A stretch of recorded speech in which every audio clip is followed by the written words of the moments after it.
Hello guys, ఆగ్రాలో food కస్టల్ day 2 అండి. Morning 8 AM కి ఫ్రెష్ అయ్యి తాజ్ మహల్ స్టార్ట్ అయ్యాము. తాజ్ మహల్ ఎంట్రీకి ముందే కర్రీ పఫ్స్ అండ్ శనగలు తినేసి తర్వాత తాజ్ మహల్ లోనికి వెళ్లి సుమారుగా 6 to 7 hours ఎక్స్ప్లోర్ చేసామండి. తర్వాత తాజ్ మహల్ వెస్ట్ గేట్ నుండి బయటకు రాగానే లెఫ్ట్ సైడ్ ఫుడ్ స్టాల్స్ ఉంటాయి. లైక్ మన సైడ్ మార్కెట్ లా ఉంటది. అక్కడ మన తెలుగు నేమ్స్ తో ఎస్ రెస్టారెంట్ అని కనిపించింది.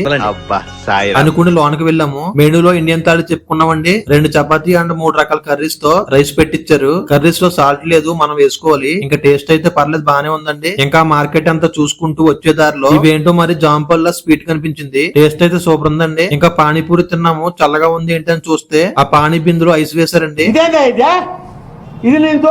టేస్ట్ అయితే ఈ రకంగా జుర్రుకుంటూ తింటే అబ్బా ఆ రుచే వేరండి. తర్వాత రూమ్ కి వచ్చేసి ఫ్రెష్ అయ్యాము. నైట్ మన రూమ్ పక్కనే ఉన్న ఫుడ్ స్ట్రీట్ లో నిన్న తిన్న సేమ్ ఐటమ్స్ తినేసి రూమ్ కి వెళ్ళిపోయాము. ఒక 4-5 రోజులు మన ఇండియన్ ఫుడ్ లేకపోయేసరికి ఏదో అనిపించేసిందండి. ఫైనల్ గా ఆగ్రా ట్రిప్